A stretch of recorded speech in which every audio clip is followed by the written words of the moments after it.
आज अपन वल्लभ संप्रदाय के बारे में अध्ययन करते हैं।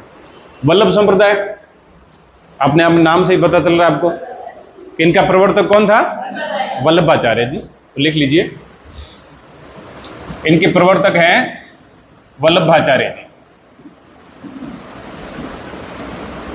अब वल्लभाचार्य जी है तो इन्होंने जो ग्रंथ लिखा है वो है अणुभाष्य।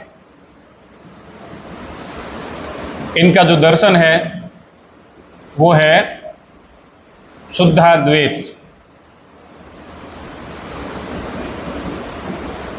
वृंदावन में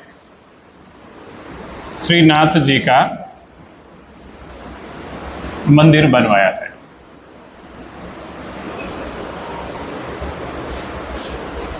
लिख लीजिए इसको।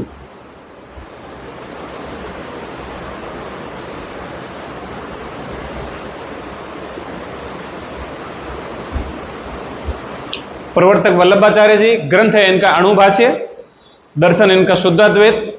वृंदावन में इन्होंने श्रीनाथ जी का मंदिर बनवाया था। श्रीनाथ जी का मतलब भगवान कृष्ण। ये भी अपने आप में भगवान कृष्ण का संप्रदाय है। शुद्धाद्वैत, इस संप्रदाय को पुष्टि मार्गी भी कहते हैं। पुष्टि मार्गी संप्रदाय, पुष्टि मार्गी संप्रदाय भी कहते हैं, रुद्र संप्रदाय भी कहते हैं। पुष्टि मार्गी संप्रदाय और रुद्र संप्रदाय भी कहा जाता है। शुद्धाद्वैत अपन कल पढ़ रहे थे ना, उसमें अद्वैत था, द्वैत था, द्वैताद्वैत था, विशिष्ट अद्वैत था। आज है शुद्ध रूप से। शुद्ध रूप से इन्होंने अलग से माना। जैसे इन्होंने ऐसा कहा है कि ब्रह्म सत्यम जगत सत्यम। ब्रह्म सत्यम जगत सत्यम अंशो जीवो ना पर है। मतलब ब्रह्म भी सत्य है, जगत भी सत्य है, लेकिन ब्रह्म का वो अंश है, अलग नहीं है।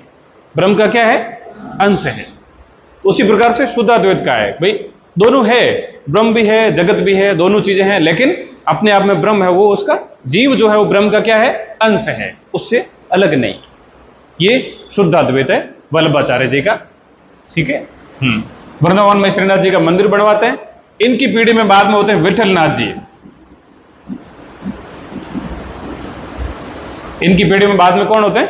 विठलनाथ जी, जो इनके पुत्र थे। विठलनाथ जी एक मंडली बनाते हैं, अष्टछाप कवि मंडली। अष्टछाप कवि मंडली, ये मंडली जो है अष्टछाप कवि मंडली, ये भगवान कृष्ण से संबंधित विभिन्न प्रकार की रचनाएं करती है। ये मंडली आप लिख लें, पीछे लिख लें। यह मंडली अष्टछाप कवि मंडली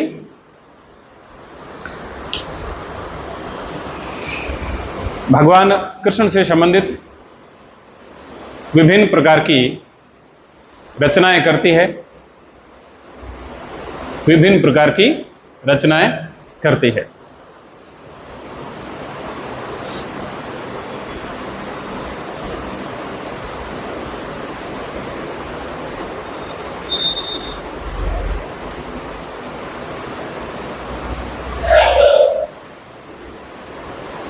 इसके बाद में क्या होता है? औरंगजेब का काल आ जाता है। औरंगजेब के समय में मंदिरों को तोड़ने की ज्यादा चर्चाएं रही थी। तो जब मंदिर तोड़े जा रहे थे तब विठलनाथ जी के जो वंशज थे, दामोदर दास जी और गोविंद जी, उन्होंने क्या किया कि यहां तो मंदिर तोड़ देंगे, तो श्रीनाथ जी का जो मंदिर ये बना हुआ है वल्लभाचार्य जी के द्वारा, उस श्रीनाथ जी को मूर्ति को वहां से लेके निकल पड़ते और अपने राजस्थान की तरफ आ जाते हैं। तो ये बात है 1669 की। 1669 में लेके आते हैं, यहां आते हैं राजस्थान में। अब मूर्ति को कहां स्थापित किया जाए? तो यहां के राजा हैं, वो भी औरंगजेब से प्रताड़ित हुआ करते थे। कौन हाथ डाले? तो उस समय मेवाड़ के एक राजा हुआ करते थे जिनका नाम था राज सिंह जी। औरंगजेब के दुर्विरोधी, जले में हाथ डालो, कहीं कोई समस्या हो औरंगजेब के विरुद्ध, अपना हाथ खड़ा है। तो राज सिंह जी ने कहा कि मेरे पास आई।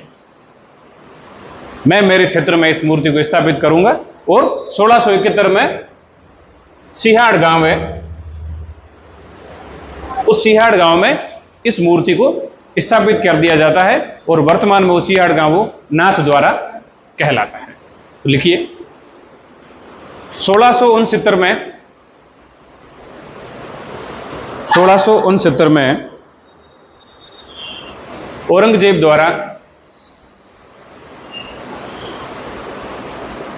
द्वारा हिंदू मंदिरों को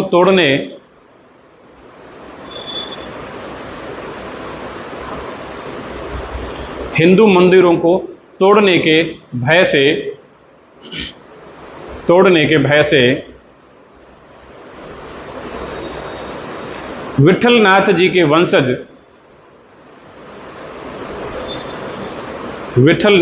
वंशज दामोदर दास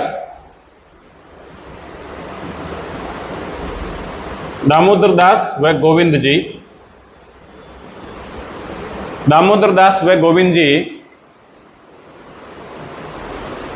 श्रीनाथ जी की मूर्ति को लेकर राजस्थान की तरफ आते हैं।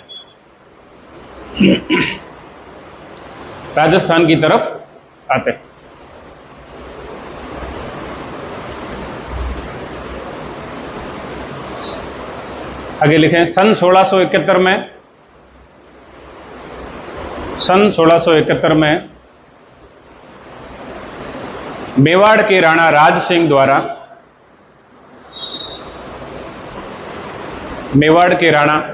सिंह द्वारा श्रीनाथ जी की मूर्ति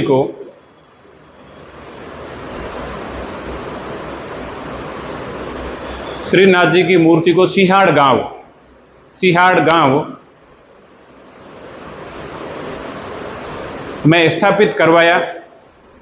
सिहाड़ गांव में स्थापित करवाया।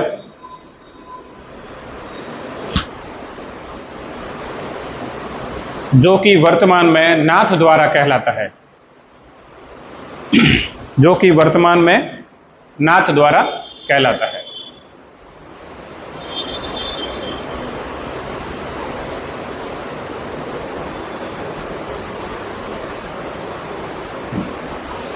अब इस संप्रदाय की विशेषताएं अपन लिख लेते हैं कि ये संप्रदाय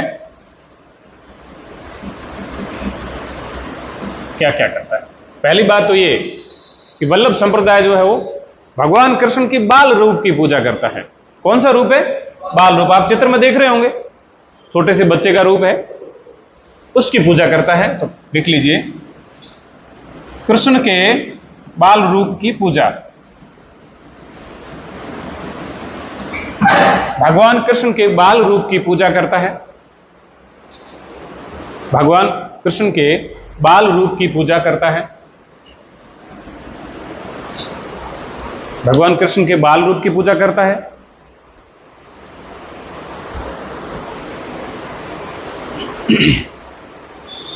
अब इनके जो मंदिर हैं वो मंदिर नुमा नहीं है, क्योंकि उस समय ऐसी परिस्थितियां थी कि हिंदू मंदिरों को तोड़ा जा रहा था। तो इन लोगों ने उसका तोड़ निकाला कि जब कोई मंदिर जैसा दिख रहा है तो उसको तोड़ा जा रहा है, तो अपन उसको थोड़ा परिवर्तन कर लेते हैं। मंदिर नुमा आकृति में मंदिर बनाएंगे नहीं, तो मंदिर दिखेगा ही नहीं, तो तोड़ेंगे कैसे? तो इन्होंने मंदिर को रूप दे दिया हवेली का। किसका रूप दे दिया? हवेली का। आगे मंदिर में दिखा रहा हूं, आप उसमें देखना। इनमें से कोई भी मंदिर जैसा दिख रहा है क्या आपको? ये देख लो, हवेली है, ये भी हवेली, ये भी हवेली, ये भी हवेली, ये भी हवेली। कोई ऐसा मंदिर जैसा रूप आपको नजर नहीं आएगा। ये राजस्थान की मुख्य 5 पीठ है जिसका मैं आपको दिखा रहा हूं, इसमें कोई भी मंदिर जैसा नहीं दिखता, सभी हवेली जैसे दिखते हैं। हाँ, तो इनके जो मंदिर है वो हवेली कहलाते हैं। इनके मंदिर हवेली कहलाते हैं। हवेली में समझते हो ना, महल। हवेली का मतलब क्या होता है? महल। इनके जो मंदिर है वो हवेली कहलाते हैं।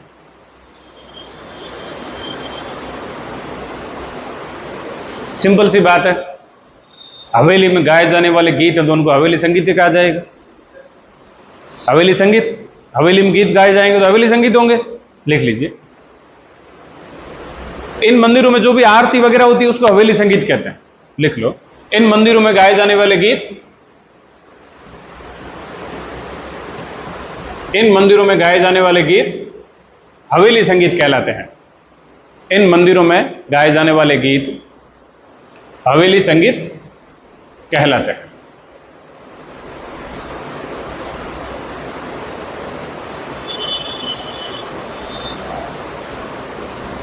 हाँ, चौथी विशेषता है पिछवाई चित्रण।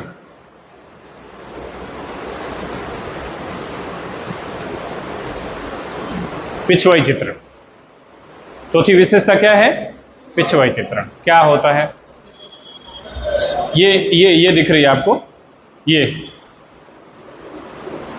कृष्ण के बाल रूप या उसके जीवन से संबंधित, भगवान कृष्ण के जीवन से संबंधित जो भी चीजें हैं उसका इस कपड़े पर चित्रण किया जाता है।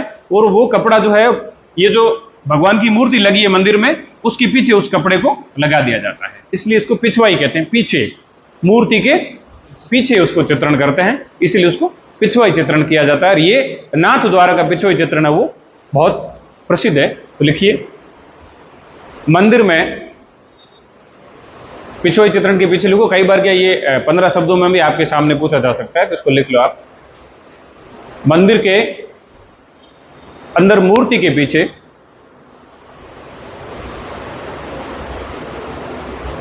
मंदिर के अंदर मूर्ति के पीछे दीवार या किसी पर्दे पर,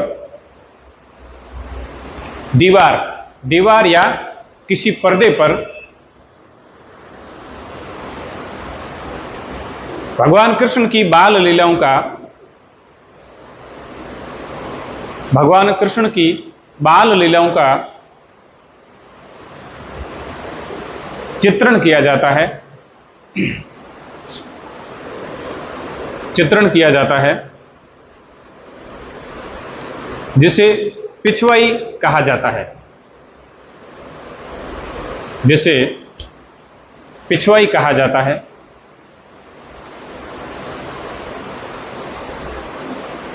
नाथ द्वारा का पिछवाई चित्रण प्रसिद्ध है। नाथ द्वारा का पिछवाई चित्रण प्रसिद्ध है।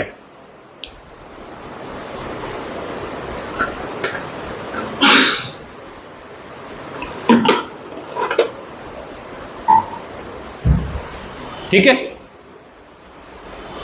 ये इस वल्लभ संप्रदाय की विशेषता है कि कृष्ण के बाल रूप की पूजा करते हैं। इनके जो मंदिर हैं वो हवेली कहलाते हैं। मंदिर में गाए जाने वाले गीत है वो हवेली संगीत है। और पिछवाई चित्रण, मूर्ति के पीछे जो चित्रण है उसको पिछवाई चित्रण कहते हैं। अब इसके राजस्थान में कितनी पीठ हैं उसके बारे में अपन बात करेंगे। तो राजस्थान में टोटल है अपने 41 मंदिर हैं इनके। वैसे राजस्थान में कुल कितने मंदिर हैं? 41 मंदिर हैं इनके, लेकिन मुख्य पीठ है वो है 5। मुख्य पीठ कितनी है? 5। और 2 जो पीठ है इनकी मुख्य पीठ वो राजस्थान में नहीं है, राजस्थान से इतर है। एक उत्तर प्रदेश में है और दूसरी कहां है? गुजरात में। 2 वो अलग है। इस संप्रदाय की मुख्य पीठ 7 है, जिसमें से 5 तो राजस्थान में है, 2 एक गुजरात में है, एक उत्तर प्रदेश में। टोटल राजस्थान में वैसे 41 मंदिर है। इनको अपने याद करने की आवश्यकता नहीं है। अपने को मुख्य 5 जो पीठ है उसके बारे में अध्ययन करना है। ये अपने राजस्थान वाली 5 पीठ है मुख्य। मथुरेश जी कोटा, कोटा में एक मंदिर है भगवान कृष्ण का, जिसको क्या कहा जाता है? मथुरेश जी। मथुरेश जी के नाम से ये दिख रहा है मंदिर श्री बड़े मथुरेश जी कोटा। ठीक है। श्रीनाथ जी नाथ द्वारा, वही मूर्ति जो राणा राज सिंह जी के द्वारा स्थापित करवाई गई थी सिहाड़ गांव में, वही इसी मंदिर में स्थापित की गई है। कोई गया? गए हुए? मैं भी गया हुआ हूं। द्वारिकाधीश कांकरोली, ये भी राजसमंद में है और कांकरोली भी राजसमंद में। ठीक है, ये भी हवेली जैसा ही दिख रहा है।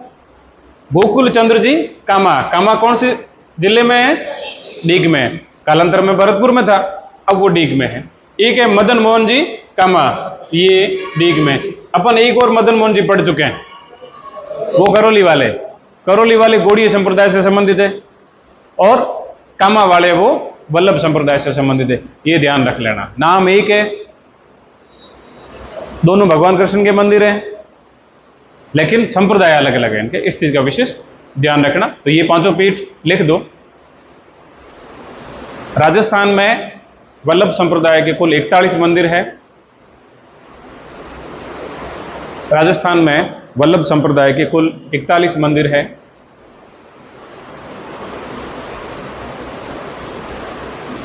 मुख्य पीठ 5 है। मुख्य पीठ 5 है।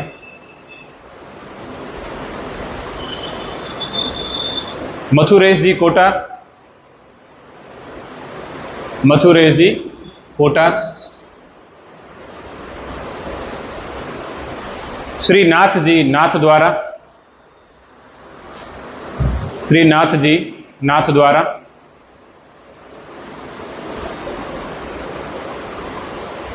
द्वारिकाधीश कांकरोली, नाथ द्वारा और कांकरोली दोनों के पीछे राजसमंद लिख दो, राजसमंद।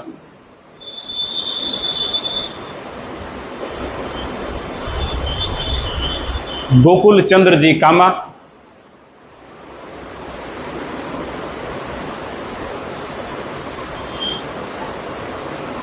मदन मोहन जी कामा, कामा के पीछे डीग लिख दो, डीग,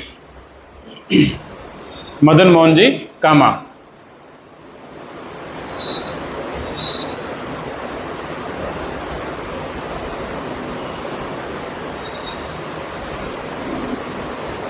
ये वाली बात है ना, पुष्ट हो रही है, अपन कह रहे हैं ना इनके जो मंदिर है वो हवेली नुमा है। ये देखो यहां लिखा हुआ है मोती महल, क्या लिखा हुआ है मंदिर, लेकिन यहां क्या लिखा हुआ है, मोती महल, महल नुमा है, महल नाम दिया गया, मंदिर इसको नहीं कहते हैं। हवेली भी कह सकते हैं, कहीं आपको महल भी लिखा मिल सकता है, कहीं आपको राजमहल भी लिखा मिल सकता है, कंफ्यूज नहीं हुए। हवेली महल राजमहल एक सी बात है, कोई फर्क नहीं, ठीक है। अब जो दो पीठ है उनका भी पीठ नीचे लिख दो, नीचे लाइन खींच के लिख दो। जो दो अन्य पीठ है राजस्थान में नहीं है उसको भी आप लिख लो। गोकुलनाथ जी,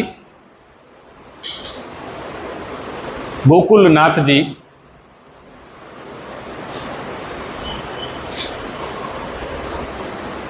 गोकुलनाथ जी गोकुल में ही है, गोकुल उत्तर प्रदेश में है।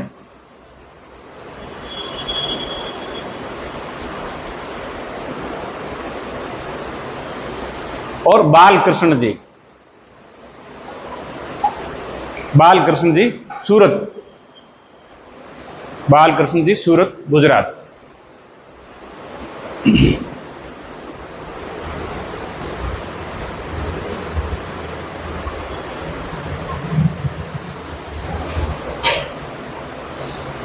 लिख लिए वल्लभ संप्रदाय के बारे में इतने। आरएस में पुष्टि मार्ग को 15 शब्दों में पूछा हुआ है, वल्लभ संप्रदाय को 50 शब्दों में एक बार पूछा हुआ है, ठीक है। अगला है मीरा दासी संप्रदाय, यह भी भगवान कृष्ण से संबंधित है। मीरा के बारे में आप सब लोग परिचित हैं, भगवान कृष्ण की भक्ति किया करते थी, राजस्थान की राधा भी इसको कहते हैं। तो मीरा के बारे में लिख लीजिए। इनका जो जन्म है वो कुड़की गांव में हुआ था, कुड़की पाली में 1498 ईस्वी में। इनके पिता का नाम था रतन सिंह, माता का नाम था वीर कंवरी या वीर कंवर। इनके खुद के बचपन का नाम था प्रेमल,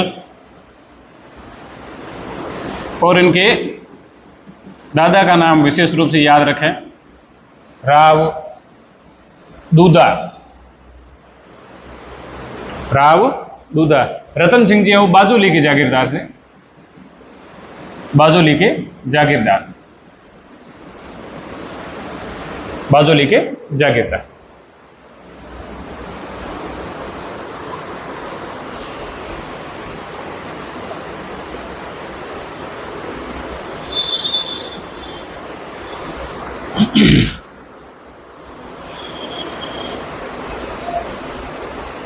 वैसे अपन थोड़े दिन पहले कुछ पढ़ रहे थे, राव जोधा का नाम आपने सुना?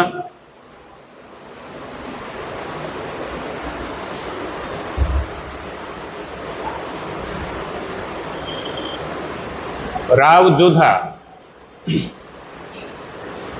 राव जोधा जोधपुर के थे, जोधपुर के राजा थे। तो इनके बहुत सारे पुत्र थे, बहुत सारे रानियां हुआ करते थे। तो उनके एक पुत्र थे बीका, जिन्होंने बीकानेर की स्थापना कर ली। एक पुत्र थे राव दूधा, ये दूधा कहां चले गए? मेड़ता। कहां चले गए? मेड़ता।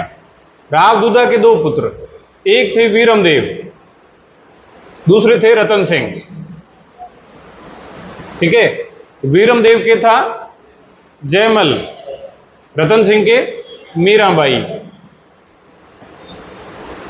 अब इसमें अपन बीका जी के बारे में पढ़ चुके हैं, करणी जी को पढ़ा, तो बीका जी को पढ़ लिया, वीरमदेव जी को भी पढ़ लिया, जयमल जी को पढ़ लिया, कल्ला जी राठौड़ के साथ में पढ़ लिया। उसमें अपन ने देखा था कल्ला जी मीराबाई के भतीजे थे, जयमल जी के भतीजे थे। जयमल जी और मीराबाई बहन भाई हैं। ये वीरमदेव जी के हैं, ये रतन सिंह जी के हैं। महाराणा सांगा का खानवा का युद्ध होता है तो वीरमदेव, रतन सिंह दोनों उस युद्ध में भाग लेते हैं। ठीक है, और रतन सिंह जी उस युद्ध में काम आ जाते हैं। ये है मीराबाई, रतन सिंह की पुत्री है। महाराणा सांगा के पुत्र भोजराज के साथ उसकी शादी होती। लिखो, मीराबाई का विवाह लिखना है। हाँ,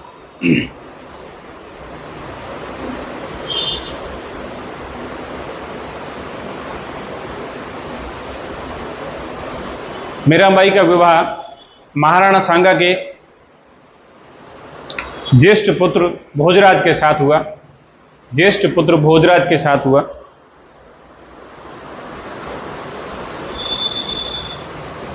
भोजराज के साथ हुआ।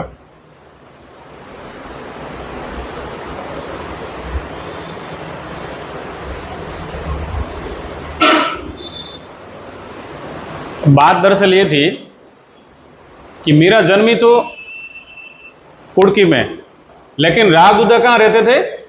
मेड़ता में रहते थे। तो मीरा रहती दूधा जी के पास में, अपने दादा के पास में रहती,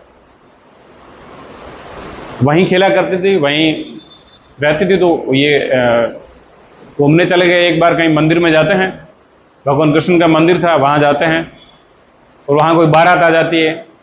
मीरा छोटी सी बच्ची थी, उत्सुकता बस पूछ लेती, दादाजी ये क्या है? बारात है। ये इसने ऐसे ऐसे कपड़े क्यों पहन रखे हैं? ये क्या है? ये दूल्हा है। दूल्हा कहाँ जा रहा है? शादी करने के लिए जा रहा है। किससे शादी होगी? बता देते हैं फलानी लड़के से शादी होनी है। उत्सुकता से पूछ रही थी, मेरी भी शादी करोगे? तो बिल्कुल करेंगे। किससे करोगे? किसका बताए किससे करेंगे? तब ये मजाक बस में बोल दिया, इससे करेंगे। वो भगवान कृष्ण की मूर्ति थी, इनसे करेंगे। बच्ची सी थी, मूर्ति स्थापित हो गई दिमाग में, मान लिया कि भाई मैं इससे शादी करने वाली हूँ। बाद में शादी भोजराज से हो जाती है। तो भोजराज से शादी होने के बाद भोजराज से बोलती है कि देखो ऐसा है, मैंने तो बचपन में ऐसा सुना देखा कि मेरे तो पति भगवान कृष्ण है। ये तो ठीक है, सांसारिक रूप से शादी कर ली, बाकी मेरा मन तो भगवान कृष्ण में लगता है। आपको क्या पसंद क्या है? तो बोले कोई बात नहीं, सुलझा हुआ व्यक्ति था। बोले कोई दिक्कत नहीं है, आप भगवान कृष्ण की आराम से पूजा करो, मुझे उससे कोई आपत्ति नहीं, आराम से पूजा करें। वो भगवान कृष्ण को अपना पति मान करके और भगवान कृष्ण की आजीवन उन्होंने इस प्रकार से पूजा की थी। उनको उनका अपना खुद का पति माना था। आपने भजन सुने होंगे, उसमें कहते हैं ना, मेरो तो गिरधर गोपाल दूसरो ना कोई, सिवाय गिरधर गोपाल के मेरा इस दुनिया में कोई नहीं है। और भोजराज की तकरीबन शादी होने के 2-3 साल बाद में आकस्मिक मृत्यु भी हो जाती है। तो ये विधवा होने के बावजूद मीराबाई जो है वो भगवान कृष्ण की भक्ति में लीन रहती है। तो इनका लालन पोषण राव दूधा के पास में हुआ था। ठीक है, आप लिख लीजिए।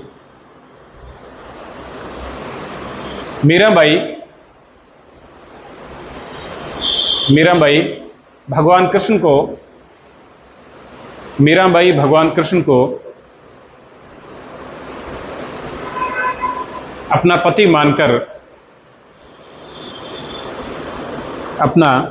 मानकर पूजा करती है।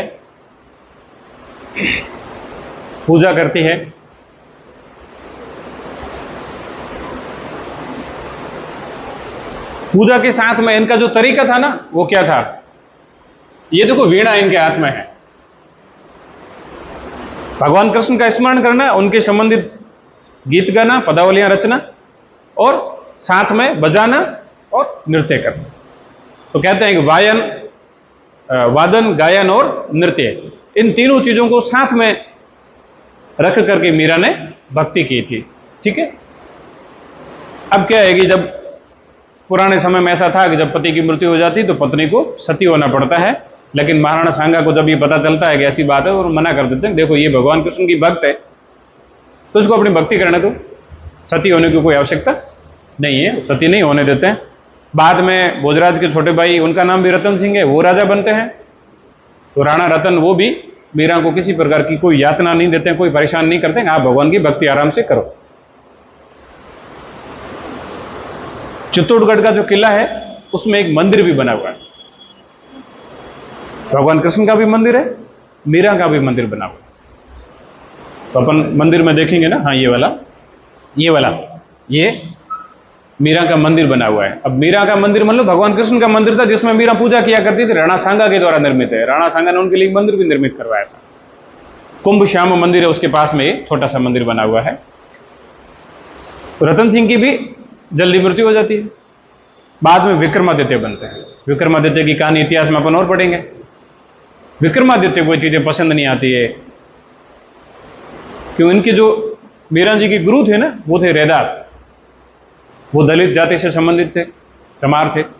उनको सनक लगती है कि ये गलत बात है, एक तो आप राज परिवार से हैं, विधवा हैं, और इस प्रकार से भजन भक्ति में जाना और इस प्रकार से साधुओं के पास में बैठना, और वो उनको ठीक नहीं लगा, और इसलिए वो खूब सारे इनको परेशान करते हैं, यातनाएं देते हैं, कभी विष का प्याला भेजते हैं। भजन अगर मीरा के सुनते हो, कभी सुनोगे तो उसमें चीजें मिलेंगी आपको कि राणा जो सो रहा है, सूते राणा जी नायो सपनों, नींद में सपना आ जाता है।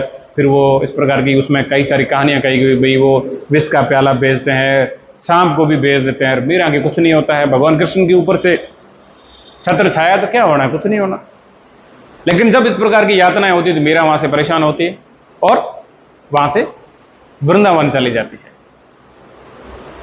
वहां एक रूप गोस्वामी जी हैं, गौड़ीय संप्रदाय के, उनसे भी मिलती है। कहते हैं उन्होंने प्रण ले रखा था कि मैं तो किसी स्त्री से मिलता नहीं हूं। तब मीरा ने ऐसा कहा था कि मेरे लिए भगवान कृष्ण के अलावा सभी महिलाएं हैं, कोई मर्द है ही नहीं। फिर वो उनसे मिलते हैं। फिर अंत में ऐसा माना जाता है कि द्वारिका में जब मीरा वहां चली जाती है, द्वारिका में एक मंदिर है रणछोड़ जी का, डाकोर नामक स्थान पे, उस मंदिर में वो विलीन हो जाती है, उनकी मूर्ति में विलीन हो जाती है। तो इनके गुरु का नाम लिखिए, रैदास। इनके गुरु का नाम लिखिए, रैदास।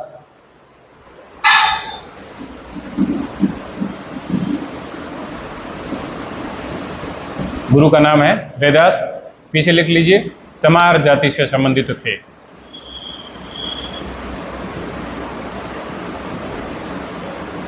चमार जाति से संबंधित थे।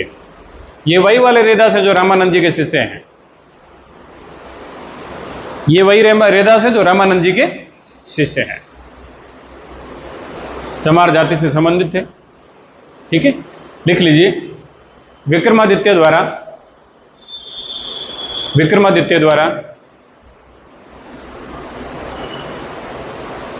मीरा को प्रताड़ित करने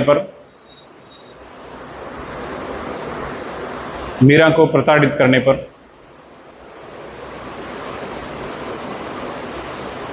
मीरा चित्तौड़ छोड़कर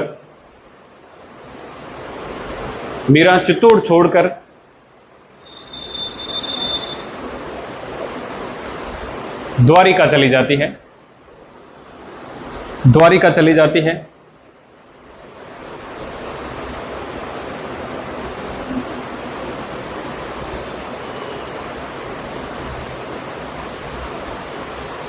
डाकोर, गुजरात के डाकोर नामक स्थान, डाकोर, डाकोर, गुजरात के डाकोर नामक स्थान पर,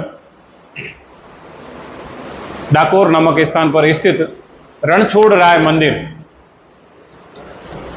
रणछोड़, भगवान कृष्ण को कहा जाता है रणछोड़, रणछोड़ राय मंदिर में भगवान कृष्ण की मूर्ति में विलीन हो जाती है, में भगवान कृष्ण की मूर्ति में विलीन हो जाती है।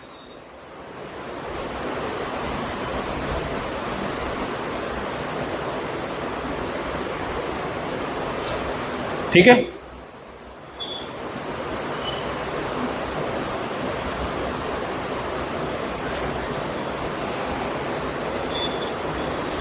अब मीराबाई का जो मंदिर है, एक तो चित्तौड़गढ़ में है, लिख लीजिए मीराबाई के मंदिर, मीराबाई के मंदिर,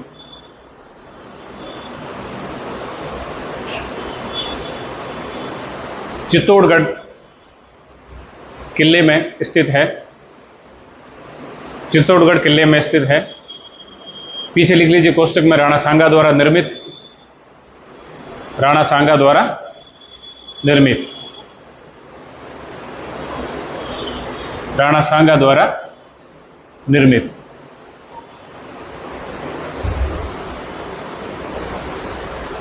दूसरा ये मंदिर है मेड़ता में, चार भुजानाथ का मंदिर है, साथ में मीराबाई का भी है। मीराबाई चार भुजानाथ की पूजा किया करते थे, इसीलिए रावदूदा ने यह मंदिर बनवाया था उनके लिए। ठीक है, और साथ में मीराबाई की मूर्ति भी लगी हुई है, मैं वहां दर्शन करके आया हूं। ठीक है, लिख लीजिए चतुर्भुजनाथ या चार भुजानाथ एवं मीराबाई मंदिर मेड़ता।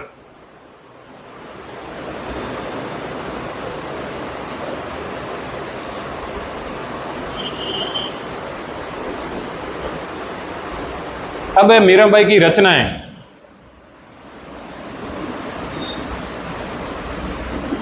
मीराबाई की रचनाएं। अब यूं कृष्ण भक्ति में इन्होंने जो छोटी छोटी पदावलियां रची थी, जैसे मेरो तो गिरधर गोपाल दूसरों ने कोई, इस प्रकार की जो दो दो तीन चार चार लाइनें जो पद बनाए थे, उसको पदावलियां कहा जाता है। तो वो फेमस है मीरा की पदावलियां, मीरा की पदावलियां। दूसरी है गीत गोविंद, गोविंद के गीत गाए थे, राग गोविंद।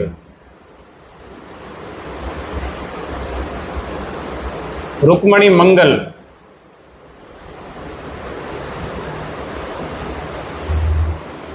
रुक्मणी मंगल। और पांचवी है सत्यभामानो रूषणो, सत्यभामानो नु रूषणो, नरसी जीरो मायरो।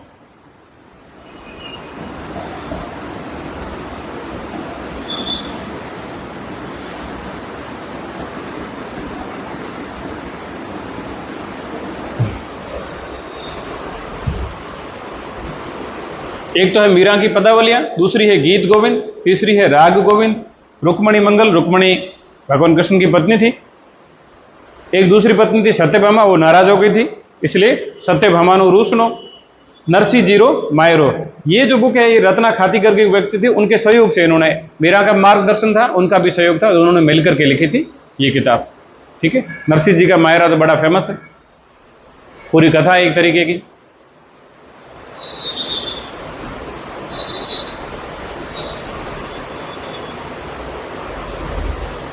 लिख लिया? अब अपने इसको ब्रीफ कर लेते हैं आज।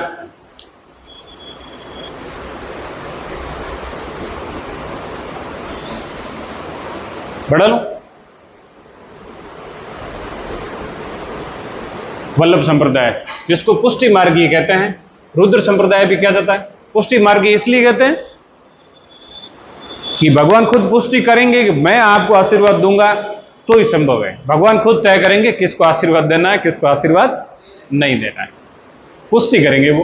पर इसके प्रवर्तक वल्लभाचार्य जी, इनका ग्रंथ है अणुभाष्य, दर्शन है शुद्ध अद्वैत, और वृंदावन में श्रीनाथ जी का मंदिर बनवाते हैं। इनके पुत्र विठलनाथ जी बाद में गादीपति बनते हैं। एक अष्ट छाप कवि मंडली बनाते हैं जो भगवान कृष्ण को विभिन्न प्रकार की रचनाएं करती है। 1669 में औरंगजेब का आतंक था, मंदिर तोड़े जा रहे थे, इस वजह से उनके जो उनके जो वंशज हैं दामोदर दास और गोविंद जी, वो दोनों श्रीनाथ जी की मूर्ति को वहां से लेकर के राजस्थान आते हैं।